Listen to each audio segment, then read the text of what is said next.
Right. We are going live a little early here because we've got a lot of demand. I was just talking with Marcus Olson backstage, who's our guest today. And what I actually didn't mention, Marcus, we have hundreds and hundreds of registrants. So a lot of people interested in Gee, in this. So I'm excited to kind of talk today and kind of see where things end up. So we're live. I've got my folks troubleshooting this just to make sure everything looks good. So I figure we will just hang out for a moment. Guys, this is Marcus Olson. I'm going to tell you a little bit more about him, but welcome, Marcus. I wish you would have said it was like 2 people watching. It's the last thing I want to hear is that hundreds of people are Well, watching. hundreds of people register. I'm sure only 2 will show up, so no Good. big deal, right? Yeah, that's I'm always better how in they go. small. I'm better in small crowds. That's right. I am too. Yeah, the big groups are not for me. So this is why I love kind of a one-on-one chat. So I know we'll talk about a lot, but maybe pre-show you were talking about culture a little bit. So I know this is something I wasn't going to get into, but backstage I would just love to hear about your view on that. Well, how long do we have before we need to actually go on with the show? Yeah, I mean, culture is, I don't know who said it, but culture eats strategy for breakfast. Yep. But what if it's both? So I think culture is great in smaller companies. It sets the stage, it's so important when the companies are smaller, and it's important that it's all in unison. And then the culture just takes a life of its own as a company scales, Mm-hmm. becomes lore, if you will. It's baked into the DNA. Right. But culture was huge and still is huge, obviously, for our company. But it's also changing. I think it needs to be defined. I think a lot of people just say culture. Well, culture is different all throughout the world. I mean, what is your culture? And I think as a company scales, it really needs to start to define its culture in more tangibles and less superlatives, because what happens is people that join the company start thinking that their perception of culture is the culture that it should be. And so that's just something we've learned as we've scaled from, whatever, 5, 10 employees to 100 plus, that it's like we had to start defining our values more clearly and our culture more clearly. And our things have evolved over time, to being like, hey, bias for action, to, well, what does that specifically mean? And define what that means, right? And that's because otherwise it tends to take a life of its own. But yeah, culture is obviously critical, but it's also just table stakes these days. If you're building a company, I feel like it's a horse that's been beaten to death at this point. Like, Yeah, company needs some sort of culture. It's a talent war out there. that's right. Well, with that, let's kind of kick off the time. Everybody that's joining right now, we got people joining, so we've got a lot to talk about. We're going to kind of kick off the show officially, a little backstage preview of what's to come, guys.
Hey guys, welcome to MSP Mindset. Guys, we just rebranded from DamienStevens.live to MSP Mindset. So just in case you were looking for one or the other, you're in the right place if you'd like to learn about business and specifically growing an MSP. We are MSP Mindset on all the channels and your favorite podcast listening places. Today, I'm really, really excited to have Marcus Olson. He's the founder and CEO of Pliancy, one of the fastest growing MSPs in the industry. And we're going to talk about how he grew his business so fast, what change we see in the industry, and how this could catch everybody off guard. So I think there's a lot of things involved in how he grew in terms of niche, et cetera. So I'm not going to spoil it all, but just to give you a quick, for instance. And I did drop a comment. So say hello or let us know kind of where you're listening, if you're listening live, where you're listening from. So with that, let me just kind of introduce Marcus and then bring him in. So Marcus started in IT space kind of young, and he built RPGs for his TI-84 calculator, teaching himself basic programming language. So if anybody can relate to that, he realized that all these small companies really didn't have the tech to collaborate better and work faster. And he's going to give you the really juicy details, but he grew his MSP from 6 to about 130 employees in just 5 years, over 30 million in annual revenue, 7 offices across the US. So he's best known for his visionary ambition, tech knowledge, radical empathy. And he's joining us live. I asked everybody to kind of comment. He is joining us live from Austin, Texas, and I am in beautiful Greenville, South Carolina. So Marcus, welcome. Thanks, Damien. Appreciate the info or the introduction. But yeah, glad to be here. Awesome. All right. Well, just a couple of things. We got folks. We've got let's see, Andrew. Greetings from Niagara, Canada. Sounds like a lot of different people just commenting. Atomic Technologies, and it wanted to say hello. So we've got folks on YouTube watching, including Hiking the Gorge, it looks like, Morgan on LinkedIn. So keep the comments going, guys. If there's any questions you have for Marcus, we are watching the feed, and we will definitely work in as many questions as possible, although we have a lot of interesting ones to start with, Marcus. So, Sure.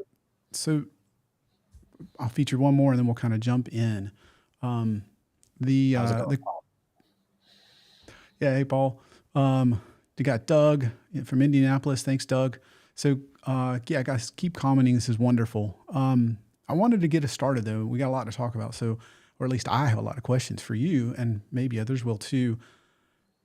Tell me about growing from 6 to 130. And if you don't mind, kind of start with was it just straight up? Like you just went 1, 2, 3, 4, 5, 6, and everything was wonderful? Or No, I mean, it went 1, 2, 3, and then about a decade went by, and then it went 6, 7, 8, 10, 20, 100, 100, like it was a long grind with only like 3 of us for over a decade. And at some point in time, we just looked at like kind of what we were doing. We looked at the industry, and we just decided to completely abandon everything that was known in this industry and all the things that we felt were kind of holding us back, and said, we're going to do it our own way.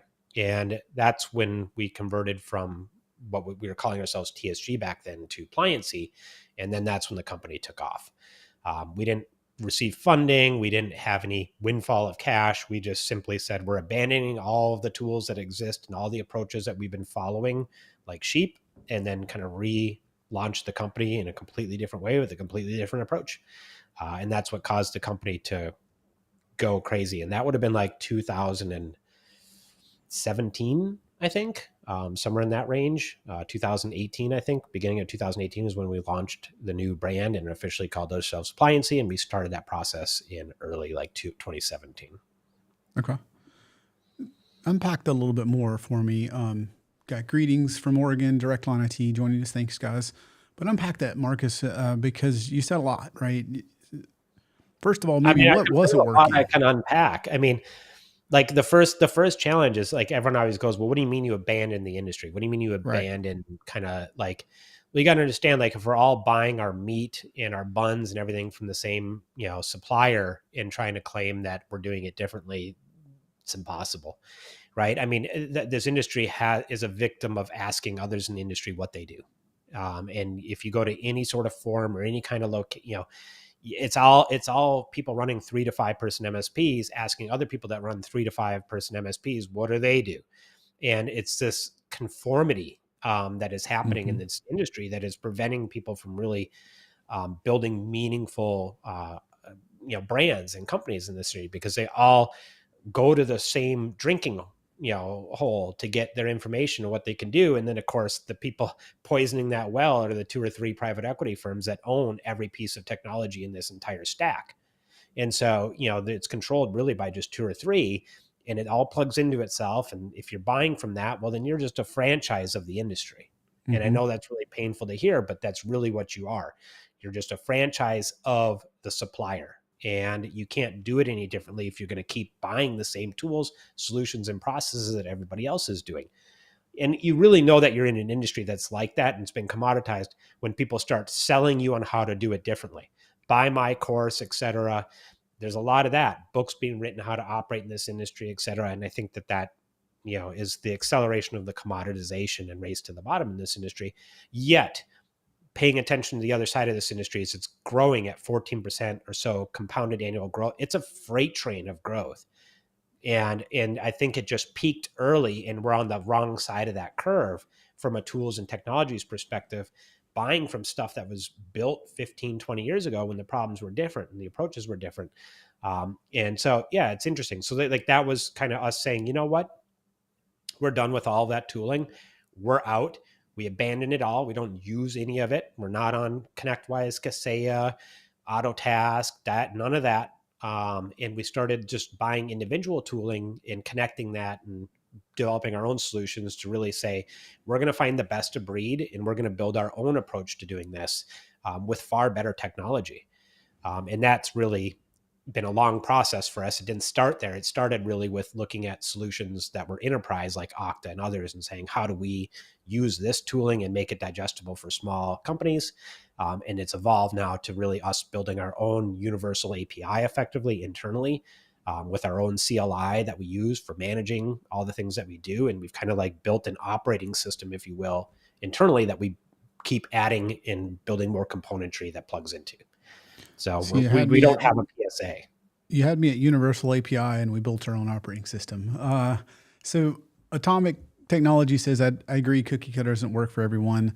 And Matt, thanks for joining us this afternoon from Boca Raton. So I appreciate that. I'm going to argue though. I'm going to argue that cookie cutter does work for everyone. That's the problem. Okay. You can build a very small lifestyle business following the cookie cutter. Mm-hmm. You're not going to break apart from that though if you continue to be cookie cutter.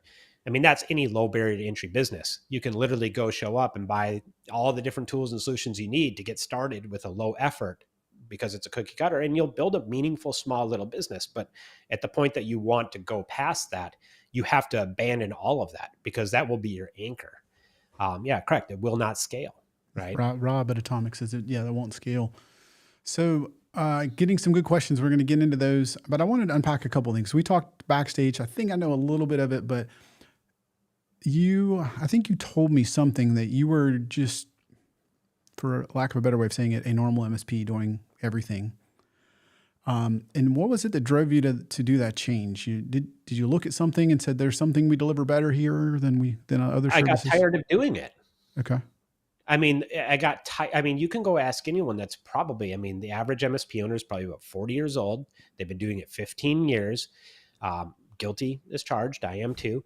And I got to this point where the reason I got into the industry and the reason I started the company was no longer enjoyable. I felt like I was tied to all these solutions and things that just weren't interesting to me anymore. And it was just, I lost my passion for it.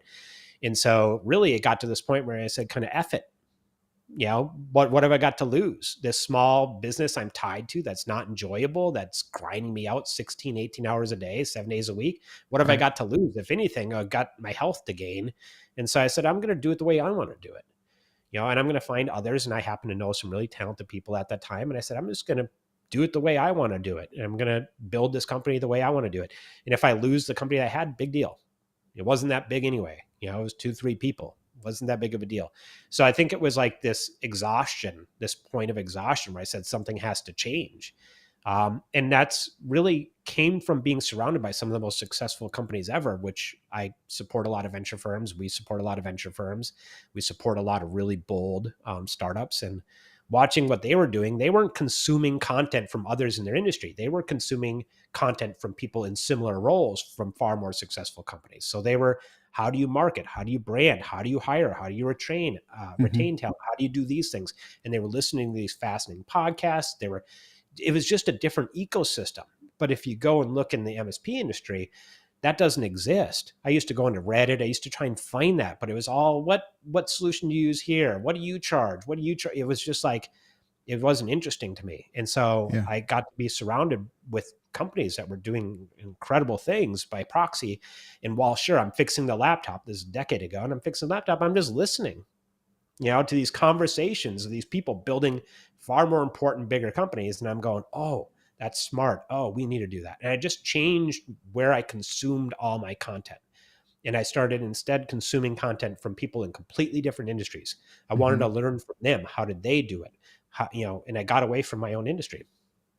And I think that's when I got more excited about it again. And it re-sparked that interest. So Brandon says it's like somebody coming for blood every minute. When you're just circling round and round, right? So I want to unpack that. You were frustrated. You were kind of maybe burned out to a certain degree. And, but then you were working for certain clients and then you decided to pick a niche.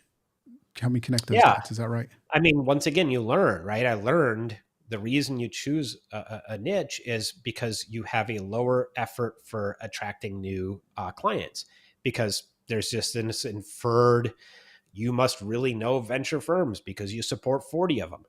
So you start to achieve this network effect, and then your cost of acquiring these customers goes down, which means you have better margins, which means you get to invest in a better product and better quality, which the flywheel starts. And anyone here listening, another great thing to read is don't read the E-Myth.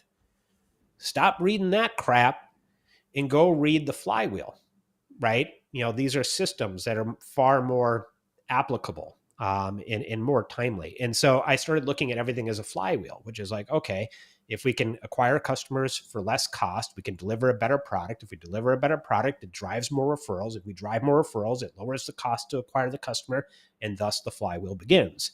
And so we started just really hyper-focusing on these little flywheels. And these flywheels would take us years to accomplish. I mean, every goal at Pliancy is like a 5-year to 10-year goal.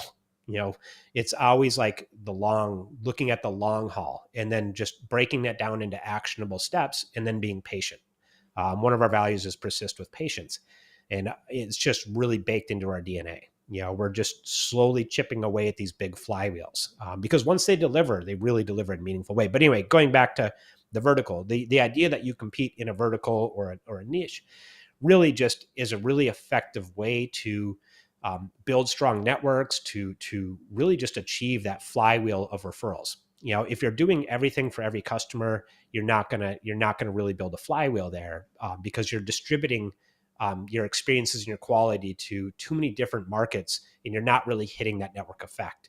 So when we got into life sciences, this would have been 3 years ago now, and we're a leader in life science now. I think we have probably more life science across all the states than anybody else. Certainly the biggest names. And that's only took us 3 years to accomplish that because we went into it and we went hard into it. And we did whatever we could to deliver impressive value and quality.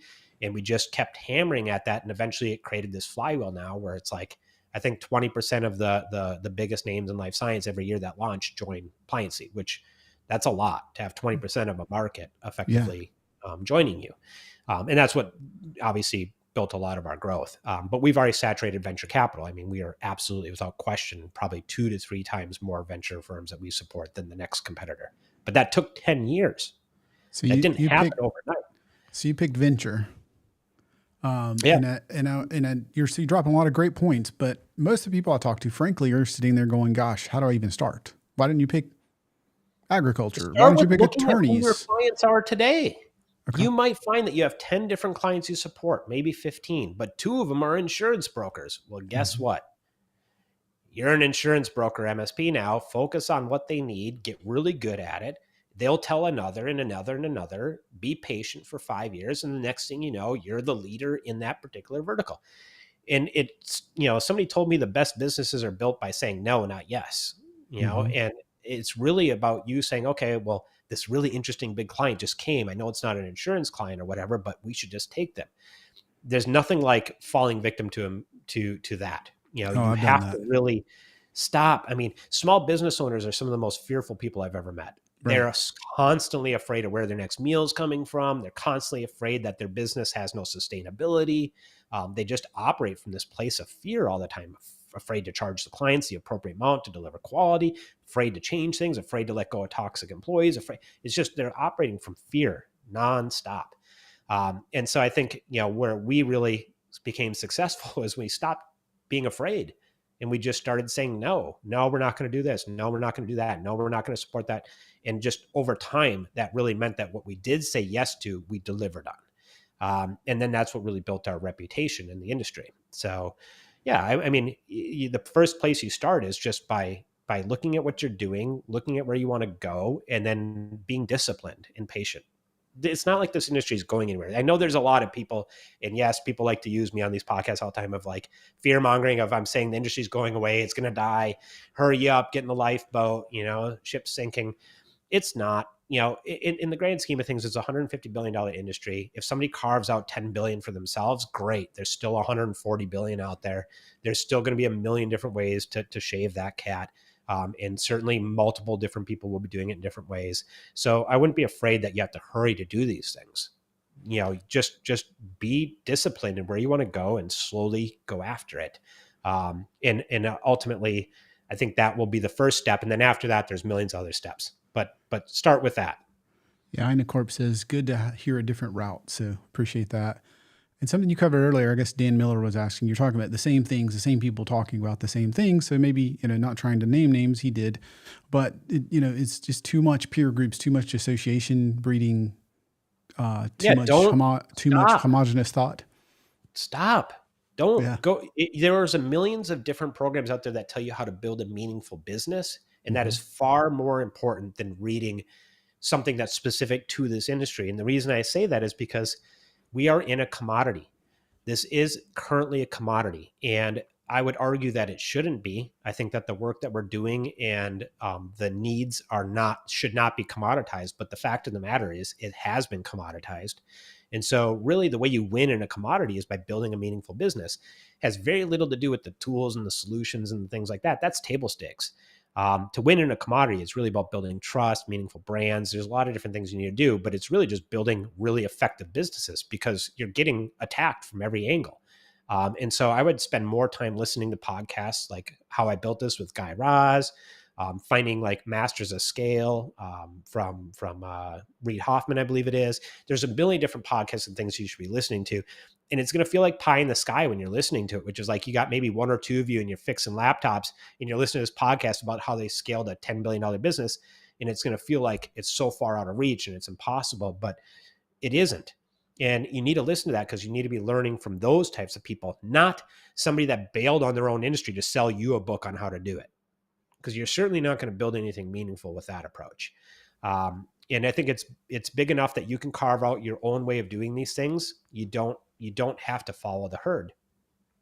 I mean, that's just my opinion, but Yeah. Well said. So if I understand, you started with one niche, which is yep. venture, later added another, but really focused on a single niche. And the other thing, I think others were listening, but I want to highlight this because this was really fascinating to me. It's, I think, scary to most to say, let's focus on a niche. And, but it's Why? a whole Because you're nother turning thing. away business. You're Yeah. turning away opportunity. You're turning it away, right? Most of us are going, man, making payroll is the goal, not the real goal. And so there's that. But the other thing that's to me really uncommon is you didn't just buy whatever RM or PSA is out there. And I think you shared there's a reason why. Share more of like it wasn't just because you were Well, too I mean, cheap to pay we the per did seat buy fee. them. We bought every single one under the sun for Okay. 5, 6, 7 years, and all of them were just a huge bear to work with. It felt like you bought them, signed the contract, then never fully deployed them. They also were a massive security risk. Back in the Yeah. day, we found risks, massive risks in just about all of them. Tried to communicate those risks to them. They weren't interested in those risks. Hearing it, they didn't take it seriously, and then years later, they got breached that same risk. And we found those risks in other tools. And when we exposed them and brought them up to the vendors, they actually changed and fixed it. One of them is a well-known one that just about every MSP uses. They actually had their CTO call us, this is 5 years ago, sent us gift cards, fixed it right away, which was awesome. And the ones that didn't, we just had to abandon. We just felt like we were inviting sheep into the wolves den with some of these tools that just were highly risky. They had poor security. And if we get breached, that's our reputation. And so we had to abandon it. And it was painful at first because we lost some of the efficiencies of those tools. But then quickly we started building far more efficient versions internally, which was really that universal API that I was talking about, where we just looked at all the different things we're doing and we tried to normalize that. So, we could basically build our own single pane of glass, which we eventually built.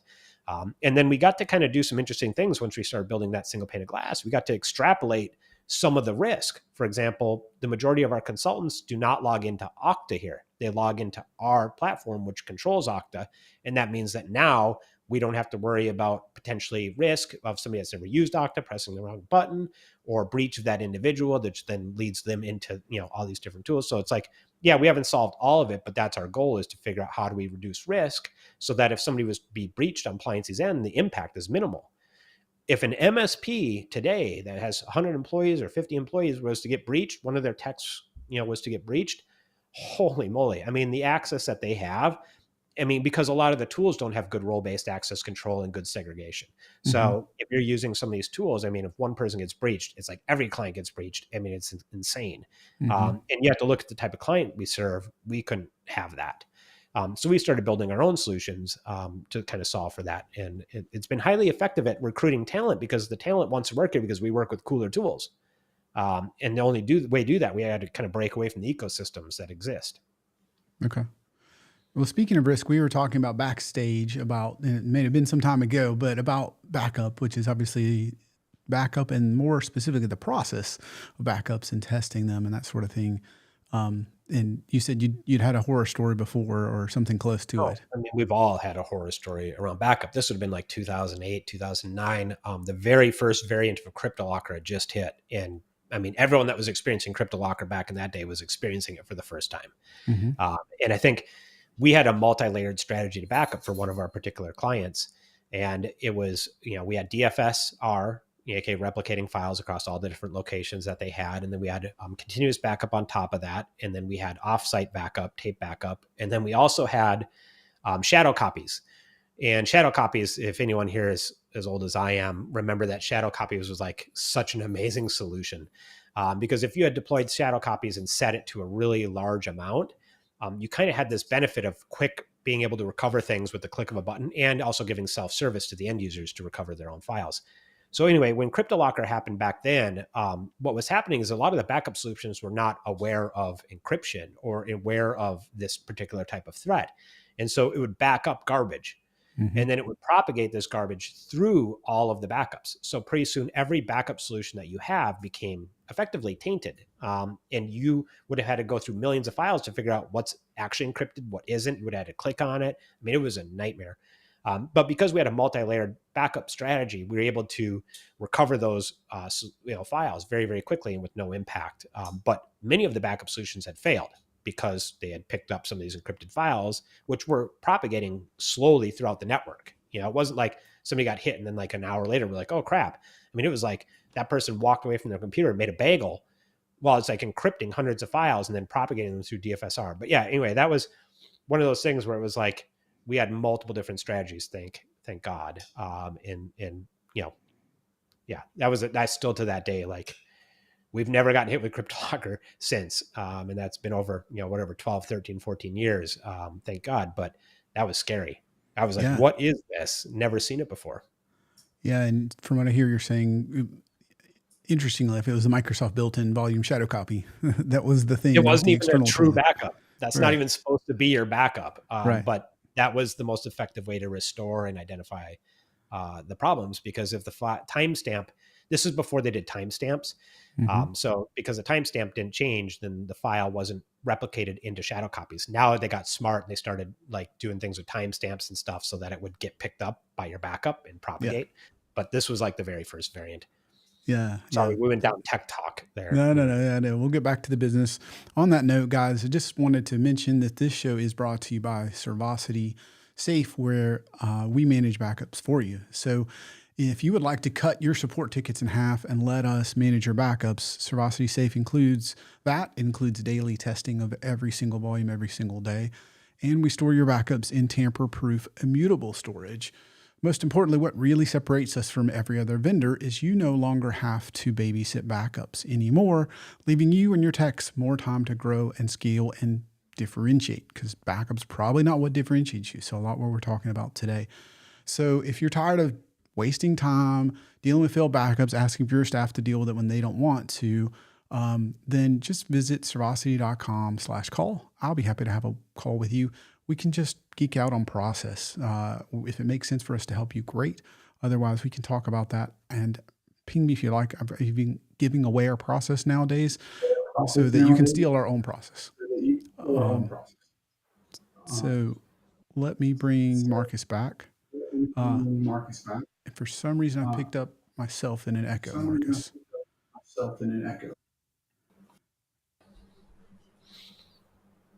All right, let's see. How about now?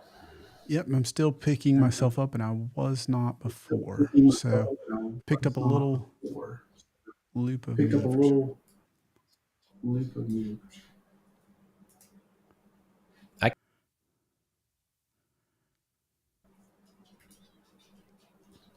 One second, guys. I got some good questions for Marcus.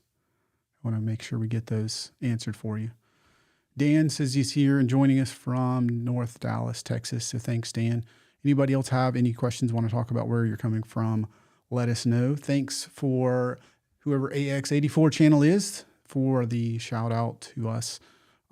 We got lots of questions for you, Marcus. So how's the audio sounding now? I'm not hearing any echoes. I'm just muting myself when I'm not talking. Gotcha. So I got a lot more to talk about, but Jeff says, when deciding hyper-focus, do you recommend just building up in a single vertical regardless of size? And I guess the point they're trying to make is they don't take people under 15, but should they rethink that across a single vertical? Or what do you recommend to try to focus? Yeah, let me blow your mind. We try to take clients only under 15, right? And that's probably very surprising to hear. And the reason why is we don't want to inherit technical debt, right? And so what we're really looking for is small clients we can bet on that we think will grow, because they're not profitable when they're small. It's really hard to scale that. But if we can get in early, we can steer their adoption of technology in the ways that we think is going to benefit them most. We can reduce technical debt.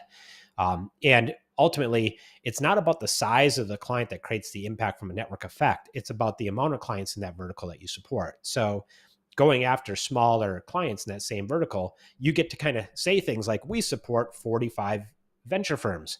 Well, 4 or 5 of them are the biggest names in the industry. Another 10 are mid-size that you've certainly heard of if you're in the industry, but there's probably 10 or 5 that are all startups that you haven't heard of.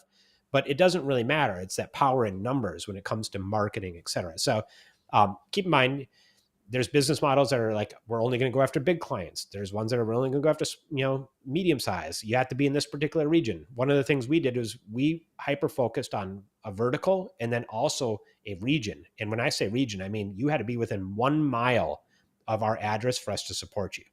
And that's because that had a great economy of scale.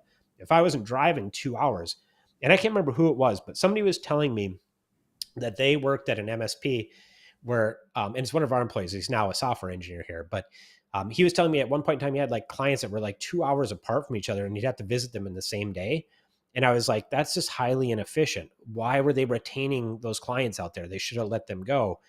So hyper focusing on efficiency. so you can reinvest in your people, hyper focusing on verticals. Don't worry about the size of the client. Worry at the beginning, mind you, just worry about getting the clients in the particular industry so you can have reach in that industry, and start to leverage that marketing. Yeah. Favorite thing clients used to ask, do you support any other venture firms? This is 10 years ago. Yeah, we only support venture firms. That's a really powerful thing to say when you're starting up your brand, is to say, yeah, we only support people in this neighborhood. I mean, it's just so effective. And it's far better than paying for advertising or paying for outbound, et cetera. So yeah, sorry, I rambled there. My bad. No. It's a great question. Marcus, we may not take all questions, but wants to know if any of your solutions are in AWS or Microsoft Azure to reduce costs. Maybe you can answer that, but also I guess I would be curious. Like you said, you decided to build all this, and there's a reason you decided to build all this because you couldn't do this, from what I gather, in the normal RMM PSA tool market. So help us understand that. Yeah, all of our solution is in GCP. So we use Google Cloud for all of our solutions. We don't have any servers. We don't have any infrastructure. We used to have all of our stuff in a data center. We had like 4 racks in a data center. We had virtual, we were running all the latest VMware stuff. We had solid state SANs. We were using vSAN. Like we had pressed VMware to its limits back in the day. And then we abandoned all of that and moved it all to GCP, but also started like a whole different process. We used to do private cloud back in the day, which many companies are still doing, but we stopped doing that 5-6 years ago.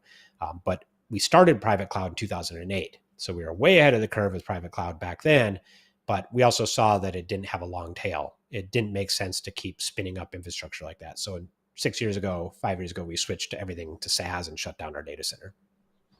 So everything's in GCP. Sorry, that was a long response there. It's in GCP. And it's not cheaper always. It can be more expensive. You have to really focus on when you're using those types of providers. It's not about cost necessarily. It's about being able to do things you couldn't do in traditional infrastructure, which would be like now you can replicate to a whole nother region or a whole nother thing with the press of a button and some dollars. Whereas if you had traditional infrastructure back in the day, that meant setting up a whole nother colo and paying for additional licensing with VMware and managing that. Whereas like now it's like press a button and boom, replicate.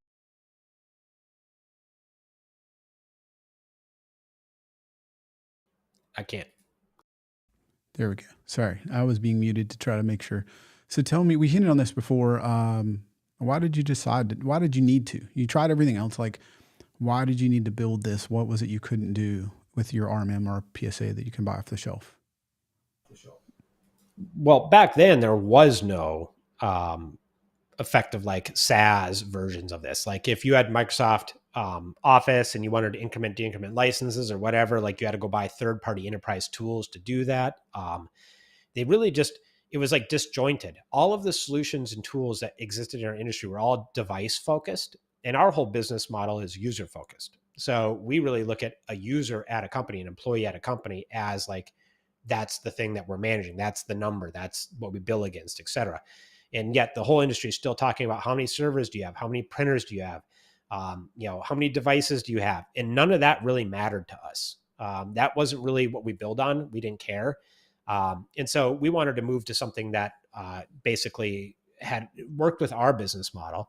And then second to that, the tools that we wanted to use were enterprise tools. And a lot of those enterprise solutions did not plug into the ecosystems of today. Okta still to this day doesn't have an MSP program, and yet we multi-tenanted their product 5 years ago.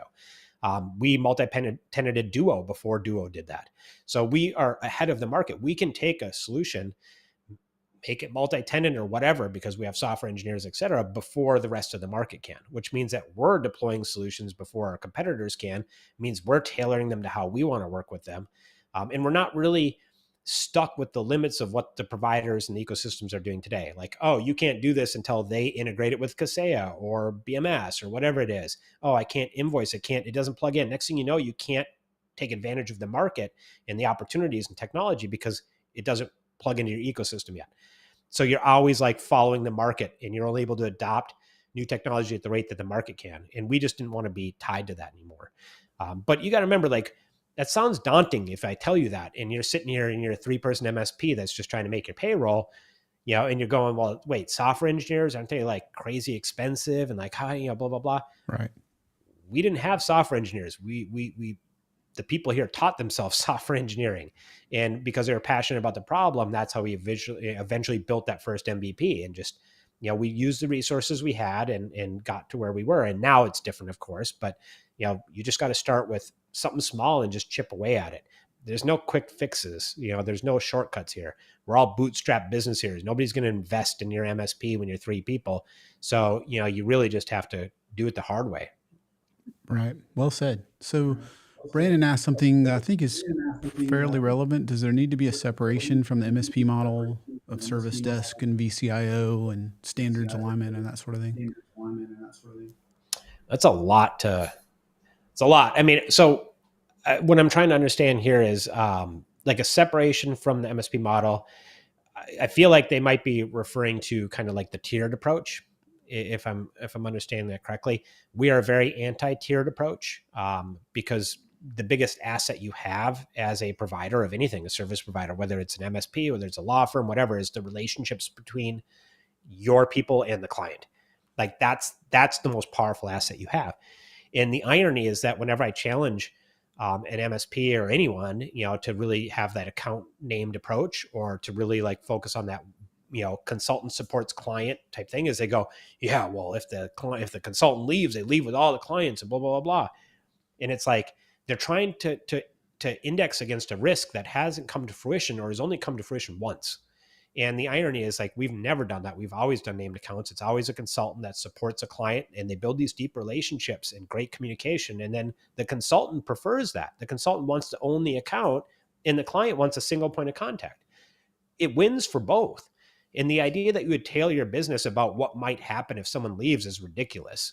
You need to ignore that. I mean, that's like the victim, that's what happens when people in companies start listening to the 5% that are complaining and start solving for only their problems. And then next thing you know, the other 95% are like, what the hell's going on? Right? You really need to listen to your fans. You need to look at the opportunity and keep tailoring towards that. Don't worry about the attrition if the consultant leaves and the clients follow them. 15 years, it's never happened. We, in fact, have had consultants leave and go work in-house at clients. They're still clients today, right? So that's that relationship that you built. So I think It's ridiculous when they're always like, oh, the consultant's going to leave and take the clients with. First of all, if you respect the employees and whatever, that, generally speaking, they're not going to try and, that's pretty kind of malicious thing to do. And if the employer is treating you well, et cetera, you probably wouldn't want to do that. But yeah. My thought process is tiers suck. Tiers introduce complexity in your business. Tiers introduce communication challenges. Tiers create throwing stuff over the fence, aka problems of like, oh, it's their problem, not my problem. It also is inefficient because, Dunning-Kruger effect at the lowest part of that interaction, which is, oh, your brand new service desk that doesn't have experience is supposed to handle things first. Well, guess what? They don't know what they don't know. And so you have huge efficiencies down there. And the customers get upset because the person's trying to figure it out and they don't want to escalate because they're probably measured on how often they escalate. Oh, this person keeps escalating to the tier 2. They're inefficient. They don't know what they're doing. So it's like you get into this trap of like, short of it, I could go on and on and on. I personally don't think it's the right model, but there is a market for it, I'm sure. And there's plenty of people that have been successful with it. We don't do that. We also don't do the service desk model, which is the model where you have somebody that goes on site, builds a relationship, but then also there's a service desk separate to that, because that's, once again, accountability challenge, which is like, and you can ask anyone that's been in this industry long enough as an employee will be like, I hate the service desk. All the consultants that go on site and have the direct relationships with the clients hate the service desk, and it's because the service desk screws up and embarrasses them in front of the client, messes things up.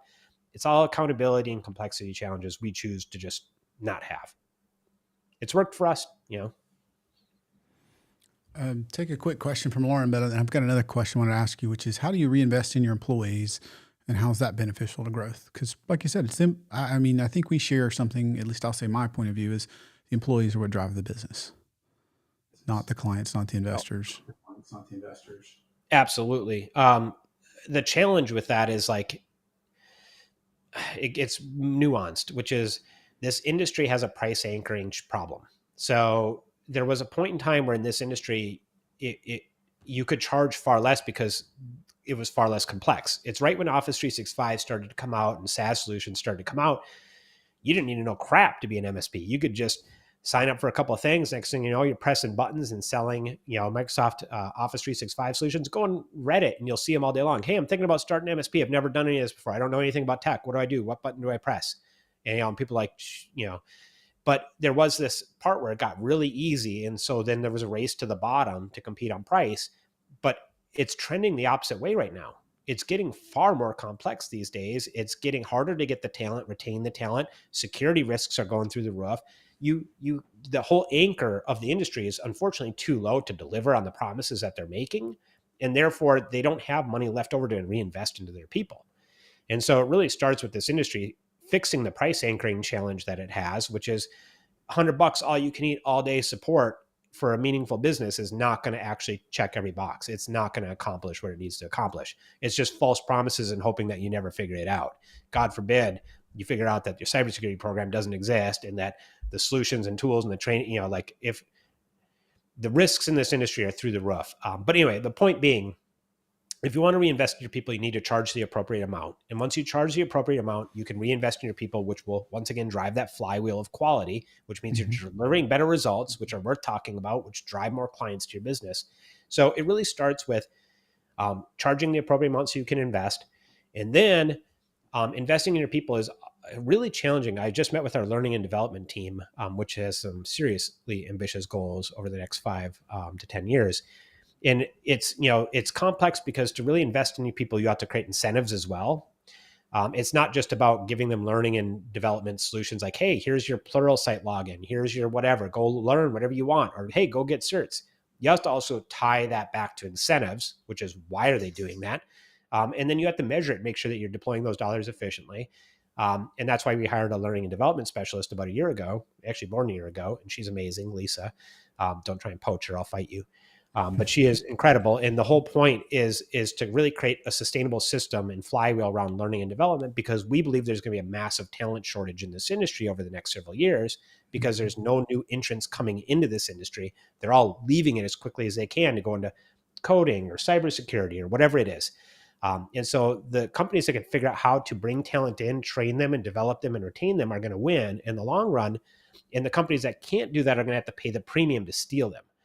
And if you're a company that is only able to get that kind of talent to come work with you by paying more, then you're going to be in serious trouble because that's not sustainable. It might work in the beginning, but it's not sustainable. So, for us, it's about focusing on that. We haven't have it figured out completely. I'm not going to imply that we do, but I will say that it started with hiring technical writer Dylan from Facebook, who was amazing, and Media Temple. He was the lead technical writer for Media Temple and then at Facebook too.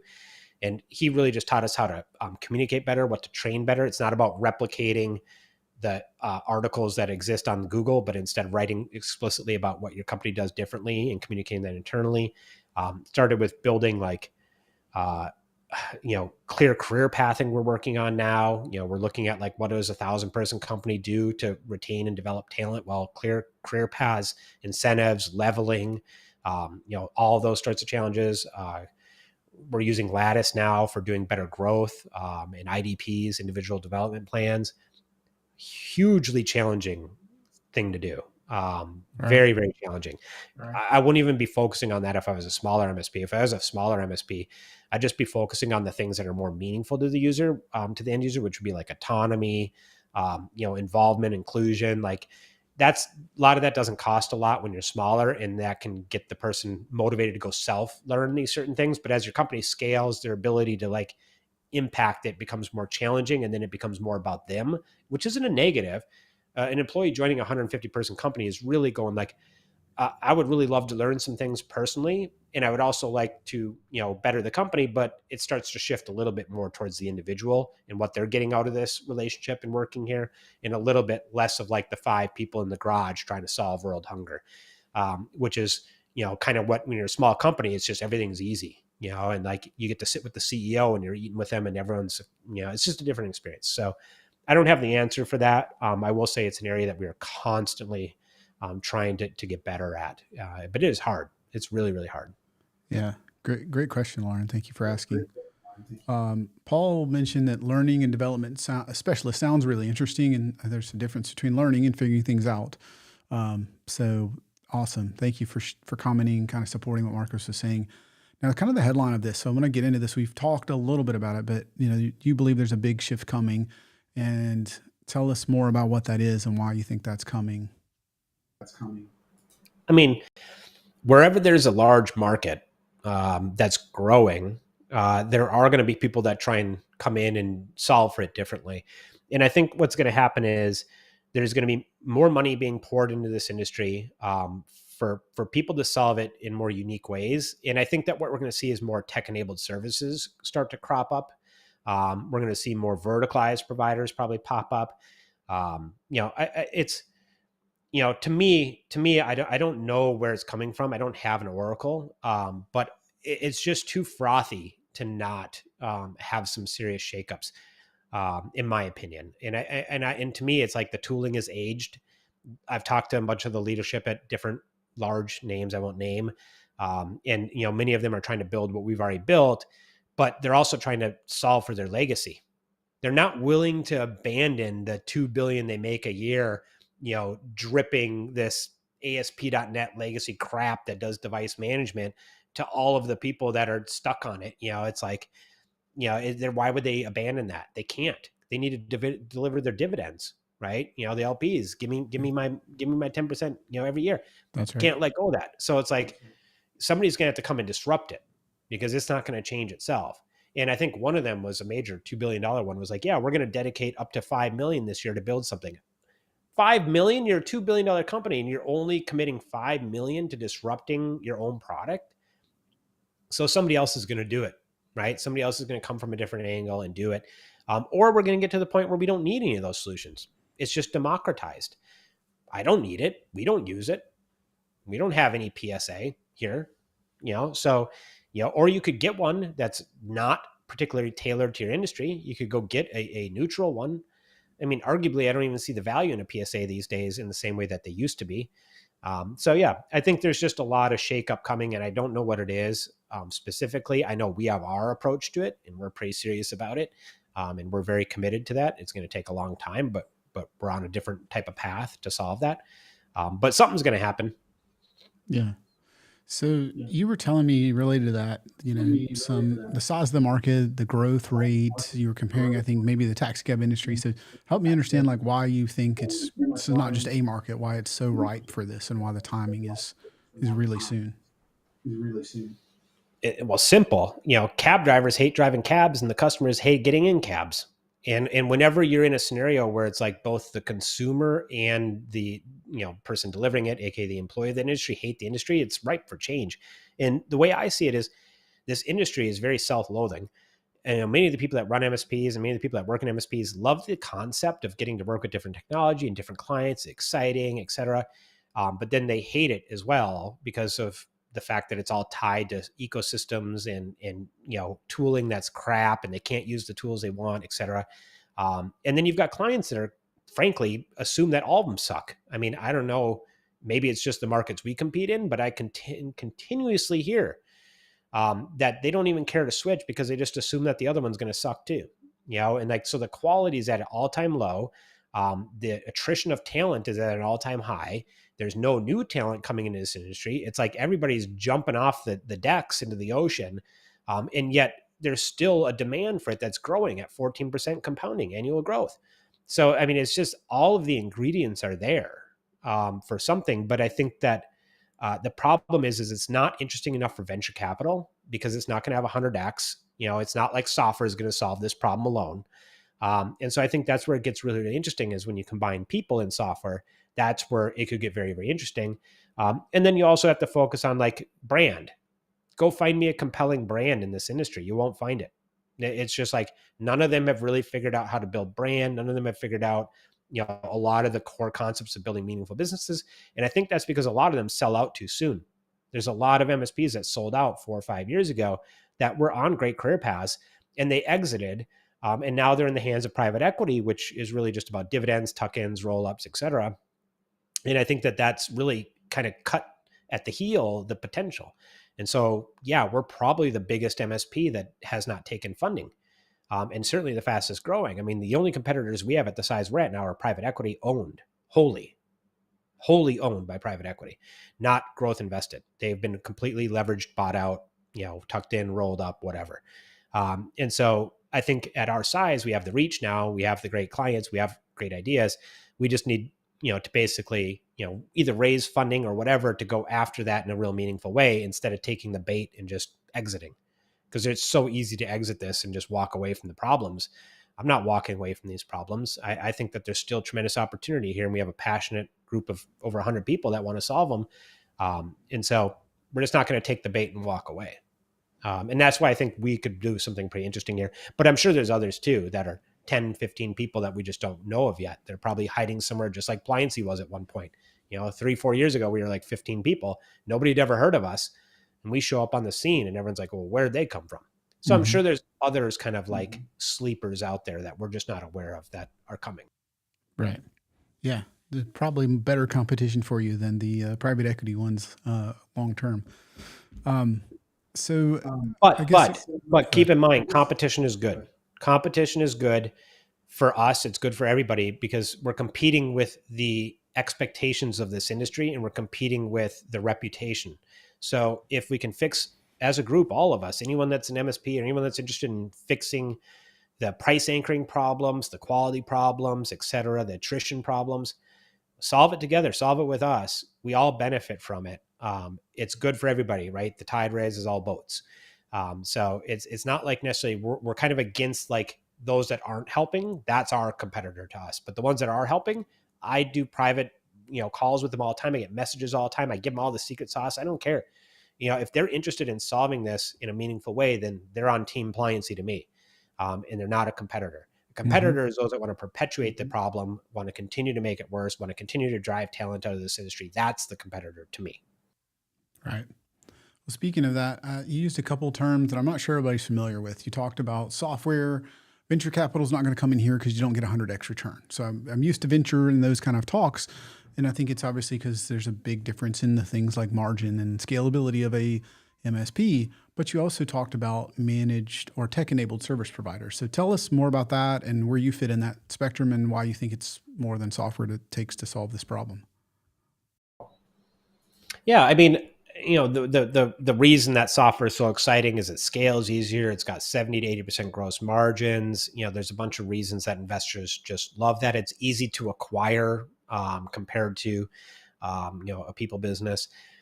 Tech-enabled services is kind of the blend of creating software that's specific to the problems that you're trying to solve and using it. I mean, you're going to see a lot more tech-enabled services over the next several years because there's going to be more and more technology that still needs to be delivered through people to solve the nuances that technology hasn't solved for. So our kind of approach to tech-enabled services is that we build software for where software can be effective, and then we deploy talent where it can't be. And the best part about that is it allows you to kind of capture things faster than software. Software takes sometimes a year to deploy a feature or to capture something, whereas people can start doing it by afternoon. And so I think when you blend both, you get margins that are in the middle, 60% margins, let's say. You get growth that's kind of in the middle as well. You're not going to scale necessarily like software, but we've had 70% growth for several years, year over year. So, I mean, it's very possible, and you can get great margins. So it's an interesting place to be because when you start focusing on just solving things with software, you start saying no to problems that you're really trying to solve in the first place. Whereas if you have people and software, you can just really build really meaningful things. There are some really big companies out there that you could call software or tech-enabled services. Uber, for example, is a tech-enabled service. A lot of people don't realize that. DoorDash as well. Why? Because there's still humans delivering a large core part of that business. It's just more exciting because it's a gig economy one, which is great. We don't have to hire the people. We can just contract them or whatever. But it's still, nonetheless, Uber was a tech-enabled service, as is DoorDash. And there's plenty of others like True Green, which is like a lawn care one, et cetera. Pest control systems these days, you just sign up on an app, press a button, somebody shows up, says they're 5 minutes away, they're spraying the mosquito spray and they're off, and it tells you and you pay and you press the button. And these are all tech-enabled services. And they're really, really interesting, in my opinion. They just don't get the same attention as some of the other industries because they don't exit as well. They don't always go IPO. I mean, you got to remember, a lot of investors are just focused on exit. Nothing wrong with that. That's their business model. That's great. But that also means that there's a lot of opportunity left on the table because there isn't clear exits for some businesses. Like Pliancy could IPO in 10 years. It could be really meaningful, but now you have to go find an example of somebody that's done that and you won't find one. Right. So it's like, that's the challenge, is when you're kind of paving a new path, like you can't really point and say, well, this is the potential. There is a 1,700 person MSP in Denmark, which is only a country of 5.5 million people. That just exited a couple months ago for $750 million, and they scaled from 200 people in 2016 to 1,700 and made it really meaningful. And they used brand to do it. Denmark's a great country for brand, by the way. Like their biggest export of those countries over there, Amsterdam, Netherlands, whatever, is all brand. They have some of the best. I have a lot of friends over there, but they built a really meaningful brand, probably attracted a lot of talent, scaled it really quickly, got to the point where they exited for $750 million. It's probably the biggest exit in MSP history. Nobody's ever heard of them because it's a little country of 5.5 million. Right. So, I mean, there is huge potential, but, it's just not making TechCrunch. Nobody gives a crap, except for me. But that's what matters in our industry. Well, kind of related to this, Scott asked, without a PSA, how do you handle tech accountability, ticketing? I mean, I think a lot of people are going, wait, hold on. You have no PSA, you have no RMM. Okay, I think I can see you built some of it with it, but is everything 100% built in-house, and did you throw out that model? And I want to hear you say these, but it sounds like there's a big difference in being user versus device-centric. Yeah, I mean, keep in mind, like, don't fall victim to the built here, not bought, which is like, a lot of times you're like, we have to build it. We don't build everything. We use Zendesk, for example, for our ticketing system. It's a big multi-brand version of Zendesk. Yes, it's expensive, but it's scaled with the business. But we use that for our ticketing. That drives into Looker.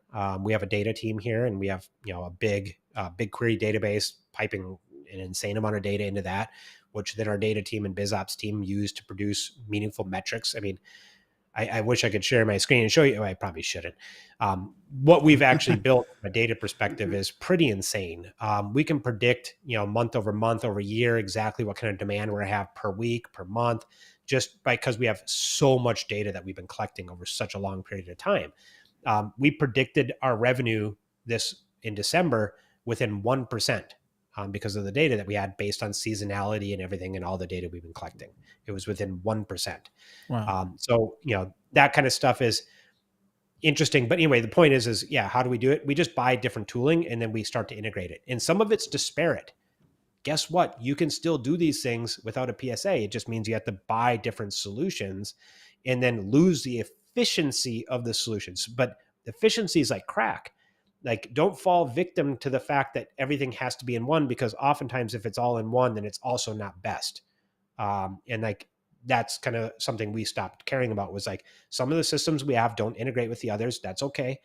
We will eventually integrate it if we find that we get the value out of it, but we want to be able to capture new technology with less effort.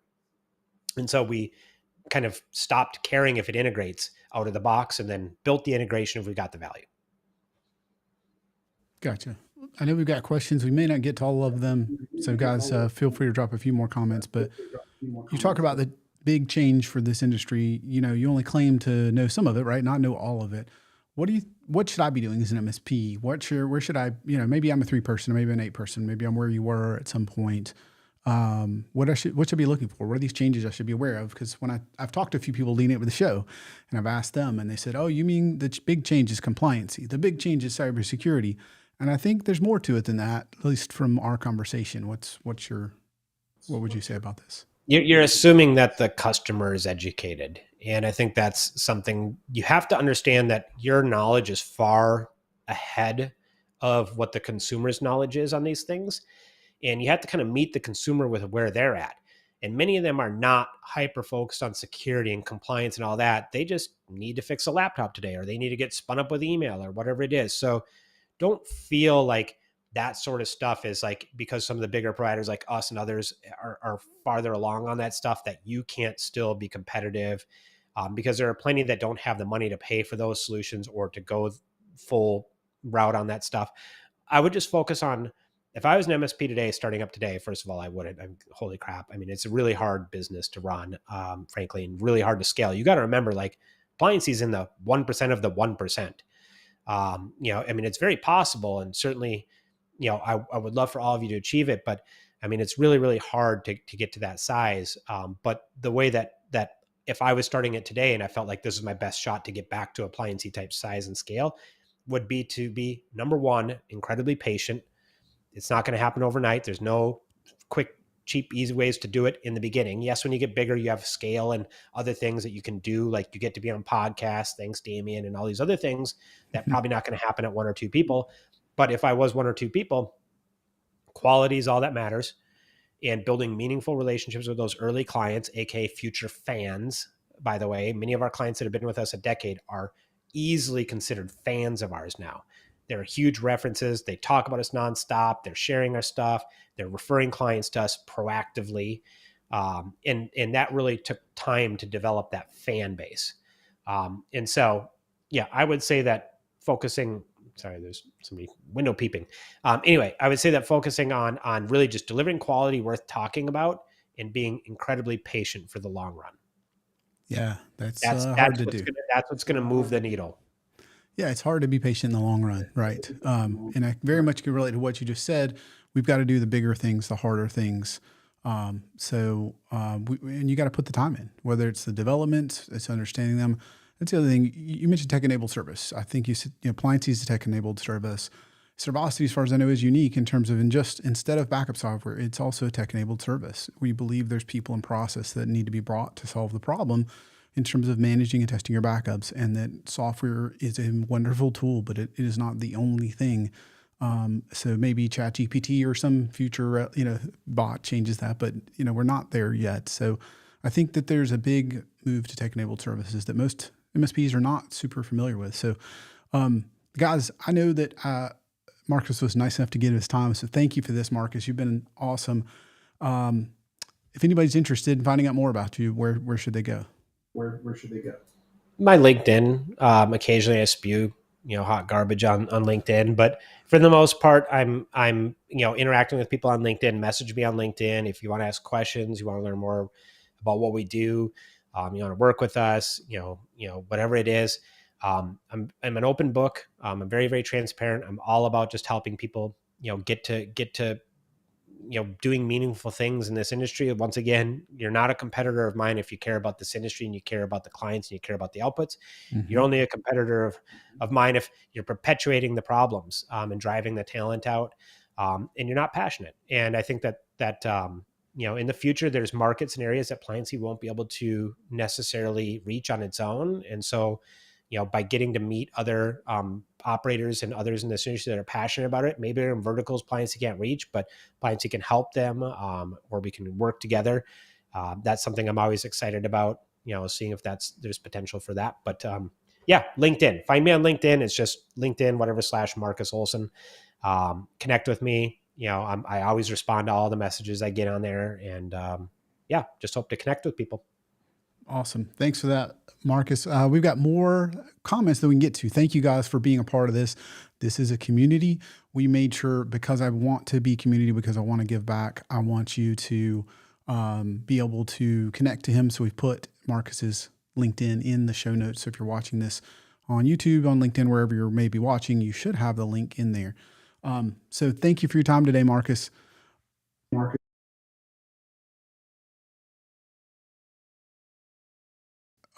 Before we move on, I just wanted to mention mspmindset.com/news is where you're going to want to get connected to hear about all our shows every other Thursday and to get to connected people just like Marcus. So whether it's LinkedIn, whether it is Facebook or YouTube or wherever, find us there. We also are on all the Spotify, Apple Podcasts, wherever you consume this podcast content. So please join us. We'd love to hear who you'd like to hear from. Thank you for being here today, guys. Have a wonderful day.